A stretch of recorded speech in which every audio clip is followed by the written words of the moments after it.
नमस्कार दोस्तों, मैं श्वेताब कुमार आप सभी का आपके अपने YouTube चैनल लॉकुल पर बहुत बहुत स्वागत करता हूं। दोस्तों, बिहार सरकार द्वारा गजट के माध्यम से बिहार उच्च न्यायिक सेवा के नियमावली में बड़े पैमाने पर बदलाव किया गया है। अब यह बदलाव क्या हुआ है, यह आपको जानना अति आवश्यक है। और मैं बड़े पैमाने पर इसलिए कह रहा हूं कि आपको समझ में खुद ब खुद आ जाएगा जब यह पूरा गजट प्रकाशन में आपको पढ़कर समझाऊंगा। अब देखिए यहाँ पर बिहार गजट असाधारण अंक बिहार सरकार द्वारा प्रकाशित। तारीख है 29 जनवरी 2026। अब इधर नियम देख लीजिए। पहले तो भारत संविधान के अनुच्छेद 233 सह पठित अनुच्छेद 309 के परंतु द्वारा प्रदत्त शक्तियों का प्रयोग करते हुए बिहार के राज्यपाल उच्च न्यायालय पटना के परामर्श से बिहार उच्च न्याय सेवा नियमावली 1951 में संशोधन करने हेतु निम्नलिखित नियमावली बनाते हैं। और इस नियमावली का नाम क्या है? बिहार उच्च न्याय सेवा संशोधन नियमावली 2026। अब इसमें आप देखिएगा बदलाव क्या हुआ, इसको देखिएगा। यह नियमावली बिहार उच्च न्याय सेवा संशोधन नियमावली 2026 कही जा सकेगी। इसका विस्तार संपूर्ण बिहार राज्य में होगा। यह राजपत्र में प्रकाशन की तिथि से प्रवृत्त होगी। बिहार उच्च न्याय सेवा नियमावली 1951 समय समय पर यथा संशोधित के नियम में पात्र अधिवक्ताओं शब्दों के बाद न्यायिक अधिकारियों शब्द अंतः स्थापित किए जाएंगे। यानी कि अभी तक तो हम लोग जानते थे कि दो तरीका है आपका उच्च न्यायिक सेवा में जाने का। जो जिला अदालतें होती हैं, डिस्ट्रिक्ट कोर्ट्स होते हैं, वहां पर दो तरीका है जिससे कि आप हायर जुडिशरी में आप जाते हैं। ठीक है, कहीं कहीं उसे सुपीरियर जुडिशियल सर्विस कहा जाता है, कहीं कहीं हायर जुडिशियल सर्विस कहा जाता है। अब इस पर बहस नहीं है। अभी आप समझिए कि उच्च न्यायिक सेवा में अगर आपको जाना है तो दो तरीका होता था। एक तरीका होता था कि जो वर्किंग जुडिशियल ऑफिसर्स हैं उनका एग्जाम होता था और डिपार्टमेंटल एग्जाम होता था। उसके बाद फिर वह प्रमोशन होकर उनको डिस्ट्रिक्ट जज के रूप में उनकी नियुक्ति होती थी। पहले एडीजे कहा जाता था, अब डिस्ट्रिक्ट जज कहा जाता है। और जिनको डिस्ट्रिक्ट जज कहा जाता था उनको प्रिंसिपल डिस्ट्रिक्ट एंड सेशन जज कहा जाता है। ठीक है, तो एक तरीका तो हो गया जुडिशियल ऑफिसर्स अपना डिपार्टमेंटल एग्जाम दिए, वहां यानी बेंच से वो उनका नियुक्ति होता था। और एक बार से होता था। बार यानी एडवोकेट्स में से। एडवोकेट्स में क्या क्राइटेरिया था कि वो बार के मेंबर हैं और 7 साल का उनके पास अनुभव है एज एन एडवोकेट। फिर एक और जजमेंट सुप्रीम कोर्ट का आता है, वहां पर कहा गया कि जो एपीओ है, एडीपीओ है, जीएलओ है, ठीक है, या एपीपी हैं, वह भी एडवोकेट की परिभाषा में आते हैं। तो फिर उनको भी यहाँ परमिशन मिल गया।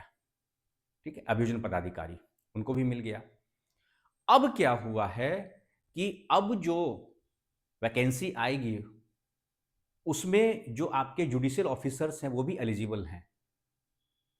अब जो वैकेंसी आएगी आपकी, उसी को लेकर यह बदलाव किया गया है बिहार उच्च न्याय सेवा में। संशोधन यही है। अब इसमें आगे देखिए, इसलिए इस शब्द को ऐड कर दिया गया। अधिवक्ताओं के साथ साथ क्या ऐड कर दिया गया है? न्यायिक अधिकारी, यानी जो जुडिशियल ऑफिसर्स हैं, जो आपके जुडिशियल ऑफिसर्स हैं उनको भी अब जोड़ दिया गया है। पात्र अधिवक्ताओं में तो यानी एलिजिबल एडवोकेट्स में तो आपके एडीपीओ, एपीओ सब एडवोकेट्स की कैटेगरी में काउंट होंगे। वो तो सुप्रीम कोर्ट ने अपने जजमेंट के माध्यम से भी स्पष्ट कर दिया था। लेकिन जुडिशियल ऑफिसर्स इसमें इंक्लूड नहीं थे। उनका अपना डिपार्टमेंटल जो भी एग्जाम होता था उसके आधार पर फिर उनको प्रमोशन मिलता था, वहां पे उस कैडर में जाते थे वो। ठीक है, तो अब क्या है यहां पर, इस चीज को देखिए। बिहार उच्च न्याय सेवा नियमावली 1951 समय समय पर यथा संशोधित के परिशिष्ट ग के खंड 3 का प्रतिस्थापन उक्त नियमावली के परिशिष्ट ग के खंड 3 को निम्नवत प्रतिस्थापित किया जाएगा। अब क्या है इसमें समझिए, इस चीज को अब देखिए। खंड 3 के क्लॉज 1 में देखिए, कोई भी आवेदक जिसने, ध्यान से देखिएगा, कोई भी आवेदक जिसने आवेदन की तिथि तक अधिवक्ता वकील के रूप में, जिसमें सरकारी अधिवक्ता जो मैंने आपको बताया गवर्नमेंट लॉयर और लोक अभियोजक एपीओ एडीपीओ भी सम्मिलित हैं, लगातार 7 वर्ष या उससे अधिक का अभ्यास प्रैक्टिस पूर्ण कर लिए हों तथा जिसने विगत 3 वर्षों में प्रत्येक वर्ष कम से कम 24 मामलों में उपस्थिति की घोषणा पत्र दिए हों, ऐसे नियुक्ति के लिए विचारण किए जाने हेतु पात्र होगा। अब नया चीज जो जोड़ा गया है उस चीज को देखिए।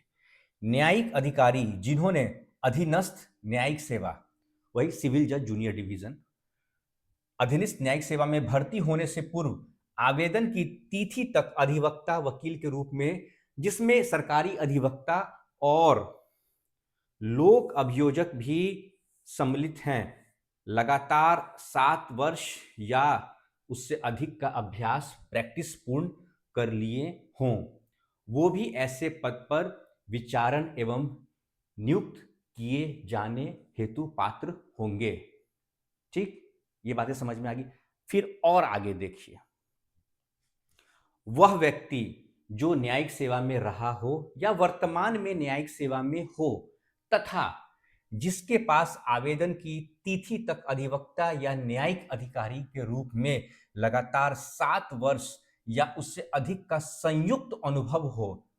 संयुक्त भी हो सकता है, यानी मान लीजिए कि 3 साल आप एज एन एडवोकेट हैं और 4 साल आप जुडिशियल ऑफिसर हैं, या आप 3 साल एपीओ एडीपीओ जेएलओ हैं और इधर 4 साल आप सिविल या जूनियर डिवीजन में आप वर्किंग है, तो 4+3 भी संयुक्त मतलब ज्वाइंटली भी जोड़ लिया जाएगा आपका, एज एन एडवोकेट भी और एज अ जुडिशियल ऑफिसर भी।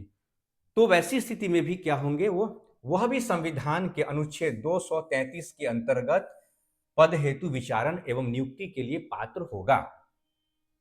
अब वैकेंसी क्या है वह देखिए। जिला एवं अपर सत्र न्यायाधीश के पद पर नियुक्ति हेतु पात्रता आवेदन के समय पर देखा जाएगा। बिहार उच्च न्याय सेवा नियमावली 1951 समय समय पर यथा संशोधित के परिशिष्ट ग के खंड 1 का प्रतिस्थापन उक्त नियमावली के परिशिष्ट ग के खंड 1 को निम्नवत प्रतिस्थापित किया जाएगा। क्या है खंड 1 में?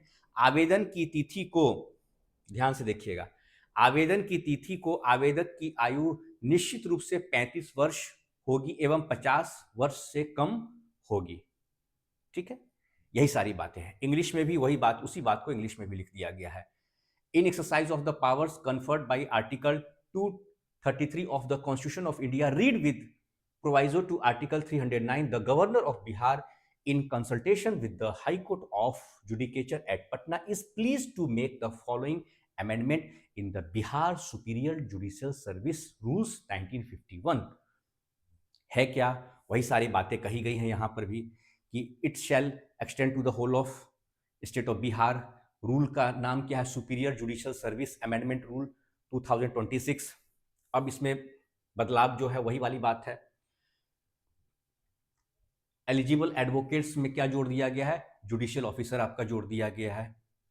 ठीक है, after the words eligible advocates the words judicial officers shall be inserted. Substitution of clause 3 of appendix C of the Bihar Superior Judicial Service Rules 1951 as amended from time to time. Clause 3 of the Appendix C of the said rules shall be substituted as follows. फिर वही वाली बात कि any applicant who has completed 7 years or more of continuous practice as an advocate, pleader, including government pleader and public prosecutor on the date of application, and who gave declaration of appearance in at least 24 cases per year in the last 3 years shall be eligible for consideration for such appointments. पहली बात, judicial officers who had already completed 7 years or more continuous practice as an advocate, pleader, including government pleaders and public prosecutors, before being recruited in the subordinate judicial service on the date of application would also be eligible for being considered and appointed as such. A person, फिर देखिए इसमें क्या दिया है आगे, a person who has been or who is in judicial service and has a combined experience of 7 years or more as an advocate or a judicial officer in continuity on the date of application would also be eligible for being considered and appointed as such under Article 233 of the Constitution. यही बात कही गई है यहाँ पर। और as के बारे में वही सारी बातें हैं जो मैंने आपको भी बताया था कि एज क्या होना चाहिए। तो applicant must be the age of 35 years, यानी जिस समय आप वैकेंसी के लिए अप्लाई कर रहे हैं उसमें आपकी उम्र 35 वर्ष, मिनिमम एज हो गया 35 साल, और मैक्सिमम क्या है आपका 50 साल से ऊपर आप नहीं होने चाहिए। By order of the governor of Bihar, Rajnish Kumar, additional secretary to the government. तो यह बहुत बड़ा अपडेट है, बहुत बड़ा बदलाव भी है। तो जितने भी ऐसे अभ्यर्थी जो तैयारी कर रहे हैं उनके लिए यह जानकारी बहुत ही इम्पोर्टेंट है, और उसी के अकॉर्डिंग आप अपनी तैयारी को जारी रखिए। और बहुत जल्द मुझे लगता है कि आपकी जिसमें संशोधन हुआ है तो इसकी भी वैकेंसी आपकी आने वाली है। ठीक है दोस्तों, तो मिलते हैं अपने नेक्स्ट लेक्चर में। कोई सवाल आज के इस टॉपिक को लेकर हो या किसी और टॉपिक पर आपका कोई सवाल हो तो आप मुझसे कमेंट सेक्शन में पूछ सकते हैं। तब तक के लिए नमस्कार।